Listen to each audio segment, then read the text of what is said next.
அஸ்ஸலாமு அலைக்கும். இந்த வீடியோவில் வறுமையால் ஒரு பெண் அழுது கொண்டிருந்தார். அதை பற்றி பார்ப்போம். அதற்கு முன்பு இந்த வீடியோவை இப்லீஸ் பார்க்க விடாமல் தடுப்பான்.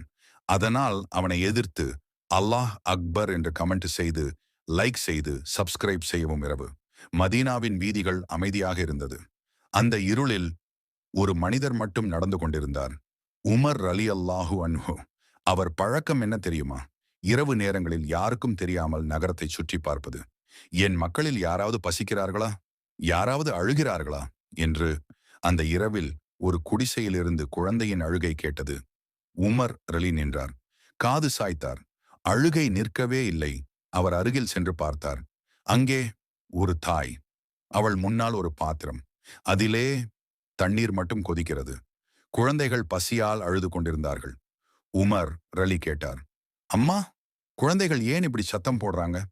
அந்த தாய் கண்களில் கண்ணீருடன் சொன்னாள், பசிக்குது, சமைக்க எதுவும் இல்லை, இவர்களை ஏமாற்றத்துக்கு இந்த தண்ணீரை கொதிக்க வைக்கிறேன்.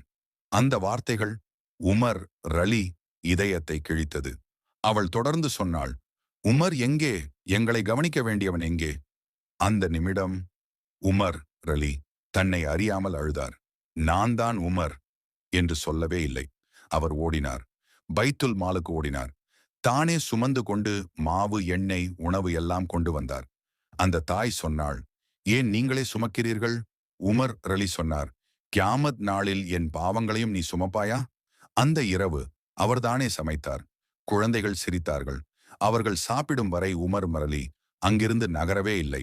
பின்னர் அவர் மெதுவாக சொன்னார், இன்று ஒரு குழந்தையின் கண்ணீர் என் தூக்கத்தை பறித்தது. இந்த கதை நமக்கு என்ன சொல்லுது? ஒருவனின் பசியை காணாமல் இருப்பது ஈமான் அல்ல, ஒரு கண்ணீரின் மதிப்பு.